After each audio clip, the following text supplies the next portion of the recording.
ಅಥಣಿಯಲ್ಲಿ ಶಿವಾಜಿ ಪುತ್ಥಳಿ ಅನಾವರಣ.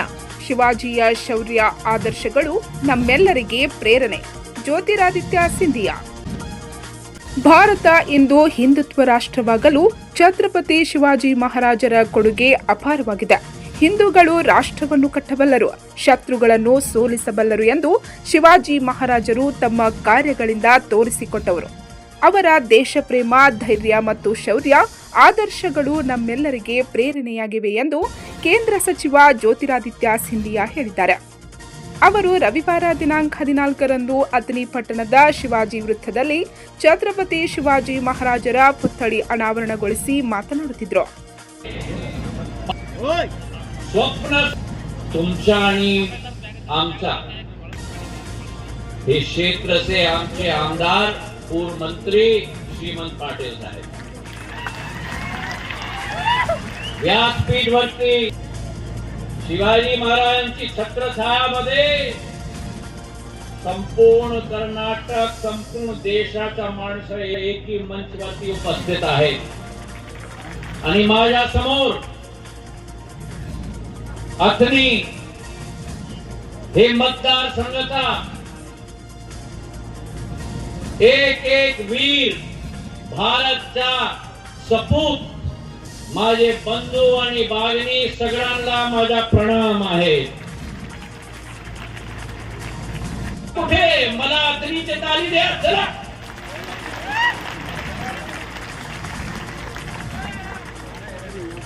माझ्या संघ उच्चारण करा. जय शिवाजी. અથણીची पावन धरतीवर मराठा साम्राज्याचा नरेश देशाचा एकीकरण करायचा शिल्पकार आमचे साम्राज्याचा देशाचा देशभक्त आमचे छत्रपती शिवाजी महाराजांची मूर्तीच्या अनावरणच्या समारोहामध्ये उपस्थित होऊन मी सौभाग्य त्यांच्या शौर्य,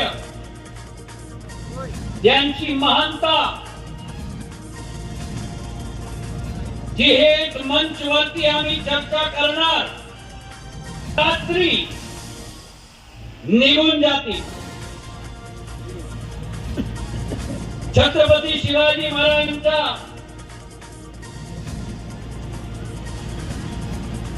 शिंदे परिवारांचा वंशज तुमच्या समोर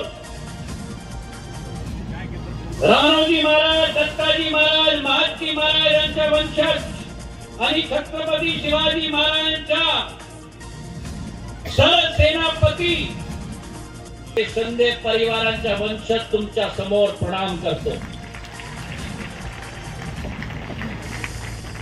छत्रपती शिवाजी महाराजांच्या स्वप्न हिंदवी स्वराज्याची स्वप्न लापना उद्देशाला मानून जीवन पर्यंत शिंदे परिवारांची एक लक्षण आणि एक समर्पण आणि एक संकल्पना घेऊन जय शिवाजीच्या घोषणाला घेऊन अटक पर्यंत कटक आणि भारूच गुजरात पर्यंत प्रयागराज उत्तर प्रदेश मध्ये साम्राज्य स्थापित करायचा महाराज महाजी महाराजांच्या पाटील व महाजी महाराजांच्या छत्रपती शिवाजी महाराजांच्या स्वप्नाला साकार केला. आणि केवळ तेच नाही, त्यांचं स्वप्न होता की दिल्लीच्या लाल किल्ल्यावरती भगवा झेंडा फडकायच्या स्वप्नाला पानिपतची तिसरी युद्धाच्या नंतर 10 वर्षामध्ये 1771 मध्ये दिल्लीच्या लाल किल्ल्यावरती भगवा ध्वज फडकायच्या छत्रपती शिवाजी महाराजांचे स्वप्न पूर्ण पाटील बुवा महाजी महाराज केला. ಶಿವಪ್ರತಿಷ್ಠಾನ ಹಿಂದೂಸ್ತಾನ ಸಂಸ್ಥಾಪಕ ಸಂಭಾಜಿ ಭಿಡೆ ಗುರುಜಿ ಮಾತನಾಡಿ, ಛತ್ರಪತಿ ಶಿವಾಜಿ ಮತ್ತು ಛತ್ರಪತಿ ಸಂಭಾಜಿ ಬೇರೆ ಅಲ್ಲ, ಹೆಸರು ಎರಡಾದರೂ ಶಕ್ತಿ ಒಂದೇ ಆಗಿತ್ತು. ಹಿಂದೂ ರಾಷ್ಟ್ರ ಇನ್ನಷ್ಟು ಗಟ್ಟಿಯಾಗಿ ಉಳಿಸಿ ಬೆಳೆಸಬೇಕಾದರೆ ಶಿವಾಜಿ ಮಹಾರಾಜರ ಧೈರ್ಯ ಮತ್ತು ಶೌರ್ಯವನ್ನು ಪ್ರತಿಯೊಬ್ಬರೂ ಅಳವಡಿಸಿಕೊಳ್ಳಬೇಕು ಎಂದರು.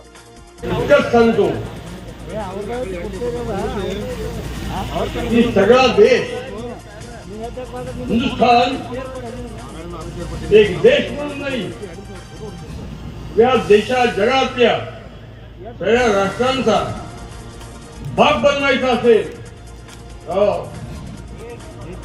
तो मंत्र आहे शिवाजी आणि संभाजी. शिवाजी हा हिंदूंनी कसं जगावं ह्याचा मंत्र आहे. संभाजी हिंदूंनी कसं मनालाही सामोरं जावं आणि मनावरती मात करावी त्याचा मंत्र आहे. जीवन आणि मरण या दोघांचा हे मंत्र आपल्या डाव्या उदयाखाला लहान मोठ्या बिंदू हृदयात तांबड्या पांढऱ्या पेशी भिनले पाहिजेत, भिमले पाहिजेत, ठसले पाहिजेत, एकूण झाले पाहिजे. त्याची अत्यंत अत्यावश्यकता आहे. ते काम श्री शिवप्रतिष्ठान हिंदुस्थान या देशामध्ये करतोय. त्याची दखल घेऊन शिवछत्रपतींची मूर्ती स्थापन केली ही अत्यंत कौतुकाची गोष्ट आहे. आपल्या देशामध्ये 33 कोटी देवांना मानणारा समाज आहे. पण या सगळ्या 33 कोटी देवांचं अस्तित्व ज्याच्यामुळे टिकलं तो देव शिवाजी आणि संभाजी आहे. दिसायला दोन, एकच मंत्र येतो. त्या मंत्राची जाणीव सगळ्या देशाला, प्रत्येक राज्याला, सगळ्या समाजाला करून देण्याचं सर्वात मोठं काम तुम्ही केलेलं आहे. तुम्हाला एक मागच्या काळाची गोष्ट सांगतो. या मंत्राची जाणीव झाल्यानंतर काय होऊ शकतं. शिवछत्रपती हे सुद्धा तुला सोन वाटावेत असे शिवछत्रपती होते, हे आहेत. तेव्हा महाराष्ट्र अत्यंत दुःखी झाला आणि प्रत्येक जण मिळायला लागला पुढं काय करायचं. त्याच्यातून वाट काढून शिवछत्रपतींचे काळजातले मित्र होते 38. त्या 38 मित्रांनी शिवछत्रपतींनी जे काम केलं तेच काम आपण संबंध देशभर केलं पाहिजे असं आवर्जून गरजून सांगितलं. शिवछत्रपती ज्या वेळेला गेले त्यावेळेला अत्यंत क्षीण झाले होते. शिवछत्रपतींच्या आयुष्यात ಮುಖ್ಯ ಅತಿಥಿಗಳಾಗಿ ಪಾಲ್ಗೊಂಡಿದ್ದ ಬೆಳಗಾವಿ ಜಿಲ್ಲಾ ಉಸ್ತುವಾರಿ ಹಾಗೂ ಲೋಕೋಪಯೋಗಿ ಸಚಿವ ಸತೀಶ್ ಜಾರಕಿಹೊಳಿ ಮಾತನಾಡಿ, ಛತ್ರಪತಿ ಶಿವಾಜಿ ಮಹಾರಾಜ ಕೇವಲ ಮರಾಠ ಸಮಾಜಕ್ಕೆ ಸೀಮಿತವಲ್ಲ, ಅವರು ಇಡೀ ದೇಶದ ಮನುಕುಲಕ್ಕೆ ಆದರ್ಶವಾಗಿದ್ದರು. ದಾವಣಗೆರೆ ಜಿಲ್ಲೆಯಲ್ಲಿ ಉದಗಿರಿಯಲ್ಲಿ ಛತ್ರಪತಿ ಶಿವಾಜಿ ಮಹಾರಾಜರ ತಂದೆಯ ಸಮಾಧಿ ಇದ್ದು ಅದನ್ನು ಅಭಿವೃದ್ಧಿ ಮಾಡಿ ಸ್ಮಾರಕ ನಿರ್ಮಿಸುವ ನಿಟ್ಟಿನಲ್ಲಿ ನಮ್ಮ ರಾಜ್ಯ ಸರ್ಕಾರ 5 ಕೋಟಿ ರೂಪಾಯಿ ಮೀಸಲಿಟ್ಟಿದೆ ಎಂದರು. ನಮ್ಮ ಸರ್ಕಾರ ಸುಮಾರು 5 ಕೋಟಿ ರೂಪಾಯಿಗಳನ್ನ ಅಭಿವೃದ್ಧಿಗೆ ಕೊಟ್ಟಿದೆ ಅಂತ ನನಗೆ ಭಾಳ ಹೆಮ್ಮೆ ಆಗ್ತಾ ಇದೆ. ಇನ್ನೂ 5 ಕೋಟಿ ರೂಪಾಯಿ ಕೊಡುವಂಥ ಯೋಜನೆ ತಯಾರು ಮಾಡಲಿಕ್ಕೆ ನಾವು ಹೇಳಿದ್ದೀವಿ. ಅವರು ಕೂಡ ಆದಷ್ಟು ಬೇಗ ನಿಮ್ಮ ಮೂಳೆಯವರು ಇಲ್ಲದಾರ ಅವರು ಕೂಡ ನಮಗೆ ಭಾಳಷ್ಟು ಅಭಿನಂದಿಸ್ತಾರೆ. ಮುಂದೂ ಕೂಡ ಅದನ್ನು ಯಾವ ರೀತಿ ಅಭಿವೃದ್ಧಿ ಮಾಡಬೇಕು ಎಲ್ಲ ನಮ್ಮ ಸಿದ್ದರಾಮಯ್ಯ ಸರ್ಕಾರ ಖಂಡಿತವಾಗಿ ಅದರ ಬಗ್ಗೆ ಬೆಳಕು ಚೆಲ್ಲುತ್ತೆ. ಅದನ್ನು ಸಂಪೂರ್ಣವಾಗಿ ಅಭಿವೃದ್ಧಿ ಮಾಡುವಂಥ ಪ್ರಯತ್ನವನ್ನು ಮಾಡ್ತೀವಿ ಅಂತ ಮಾತನ್ನು ಹೇಳುತ್ತಾ, ಜೊತೆಗೆ ಬೆಳಗಾವಿ ನಗರದಲ್ಲಿ ಶಾಹು ಮಹಾರಾಜರ ಪುತ್ಥಳಿ ಸುಮಾರು 1 ಕೋಟಿ ರೂಪಾಯಿದಲ್ಲಿ ನಾವು ಮೀಸಲಿಟ್ಟಿದ್ದೀವಿ. 1 ಕೋಟಿ ರೂಪಾಯಿದಲ್ಲಿ ಶಾಹು ಮಹಾರಾಜರ ಪುತ್ಥಳಿನ ಬೆಳಗಾವಿಯಲ್ಲಿ ನಾವು ನಿರ್ಮಿಸಿದ್ದೇವೆ. ಧಾರವಾಡ ಜಿಲ್ಲಾ ಉಸ್ತುವಾರಿ ಹಾಗೂ ಕಾರ್ಮಿಕ ಸಚಿವ ಸಂತೋಷ್ ಲಾಡ್ ಮಾತನಾಡಿ, ಛತ್ರಪತಿ ಶಿವಾಜಿ ಮಹಾರಾಜರ ಕಥೆಗಳನ್ನು ಕೇಳಿದರೆ ಮರಾಠ ಸಮಾಜದ ಅಭಿವೃದ್ಧಿಯಾಗದು. ಸ್ಥಳೀಯ ಸಂಸ್ಥೆಗಳು ಚುನಾವಣೆ ಸೇರಿದಂತೆ ವಿಧಾನಸಭಾ, ರಾಜ್ಯಸಭಾ ಮತ್ತು ಲೋಕಸಭಾ ಚುನಾವಣೆಗಳಲ್ಲಿ ಮರಾಠ ಬಂಧುಗಳಿಗೆ ಟಿಕೆಟ್ಗಳನ್ನು ನೀಡಬೇಕು. ಮರಾಠ ಸಮಾಜಕ್ಕೆ ರಾಜಕೀಯ ಶಕ್ತಿ ಬಂದಾಗ ಅಭಿವೃದ್ಧಿ ಹೊಂದಲು ಸಾಧ್ಯ ಎಂದು ಹೇಳಿದರು. ಮಾಜಿ ಡಿಸಿಎಂ ಶಾಸಕ ಲಕ್ಷ್ಮಣ್ ಸವದಿ ಮಾತನಾಡಿ, ನಾನೊಬ್ಬ ಛತ್ರಪತಿ ಶಿವಾಜಿ ಮಹಾರಾಜರ ಅಭಿಮಾನಿ. ಹಿಂದಿನ ಕಾಲದಲ್ಲಿ ಹಿಂದೂ ಸಾಮ್ರಾಜ್ಯವನ್ನು ಕಟ್ಟಿದ ಮಹಾನ್ ನಾಯಕ ಛತ್ರಪತಿ ಶಿವಾಜಿ ಮಹಾರಾಜರು ನಮ್ಮೆಲ್ಲರ ಬದುಕಿಗೆ ಆದರ್ಶವಾಗಬೇಕು. ಛತ್ರಪತಿ ಶಿವಾಜಿ ಮಹಾರಾಜ್ ಮತ್ತು ಸಂಭಾಜಿ ಮಹಾರಾಜರಿಗೂ ಅತನಿ ಭೂಮಿಗೆ ಅವಿನಾಭಾವ ಸಂಬಂಧವಿದೆ ಎಂದರು. ಈ ಭಾಗದ ಜನರ ಆಶೆ ಆಗಿತ್ತು, ಛತ್ರಪತಿ ಶಿವಾಜಿ ಮಹಾರಾಜರ ಮೂರ್ತಿ ಸ್ಥಾಪನೆ ಆಗಬೇಕು.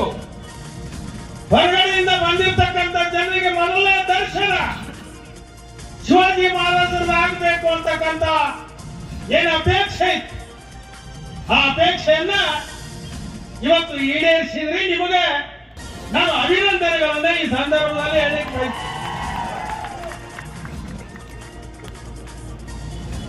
ಬಹುಶಃ ಬಹಳಷ್ಟು ಜನ ಶಿವಾಜಿ ಮಹಾರಾಜರ ಇತಿಹಾಸ ಬಗ್ಗೆ ಮೆಲುಕು ಹಾಕಿದ್ದಾರೆ. ಇನ್ನು ಅನೇಕರು ಮಾತಾಡ್ತಕ್ಕಂಥ ಪ್ರಸಂಗ ಇದೆ. ಆದ್ರೆ ಒಂದು ಮಾತನ್ನ ಇಲ್ಲಿ ನಾನು ಹೇಳಲಿಕ್ಕೆ ಬಯಸ್ತೇನೆ. ನಾನೊಬ್ಬ ಶಿವಾಜಿ ಮಹಾರಾಜರ ಅಪ್ಪಟ ಅಭಿಮಾನಿಯಾಗಿ ಮಾತನ್ನ ಹೇಳಲಿಕ್ಕೆ ನಾನು ಬಯಸ್ತೇನೆ. ಹಿಂದೂ ಹುಲಿ ವಿಜಯಪುರದ ಶಾಸಕ ಬಸನಗೌಡ ಪಾಟೀಲ್ ಯತ್ನಾಳ್ ಮಾತನಾಡಿ, ಹಿಂದೂಗಳು ಹಿಂದೂಗಳಾಗಿ ಇರುವುದಕ್ಕೆ ಶಿವಾಜಿ ಮಹಾರಾಜರೇ ಕಾರಣ ಎಂದು ತಿಳಿಸಿದರು. ಅವರ ಭಾಷಣದ ವೇಳೆ ಸಭಿಕರು ಚಪ್ಪಾಳೆಯ ಗರ್ಜನೆಯೊಂದಿಗೆ ಅವರ ಮಾತುಗಳನ್ನು ಅನುಮೋದಿಸಿದರು. ಶಿವಾಜಿ ಹುಟ್ಟದೇ ಇದ್ರೆ ನಾವು ಏನ್ ಇರ್ತಿದ್ವಿ ಅಂತಂದು ಕಲ್ಪನಾ ಮಾಡ್ಕೊಂಡ್ಬಿಡ್ರಿ. ಬಿಜಾಪುರನಾಗ ಶಿವಾಜಿ ಮಹಾರಾಜರ ಮೂರ್ತಿ ಕೂಡ್ಸೋದು ಅಷ್ಟು ಈಜಿ ಇಲ್ಲ. ಯಾಕಂದ್ರೆ ಅಲ್ಲೆಲ್ಲ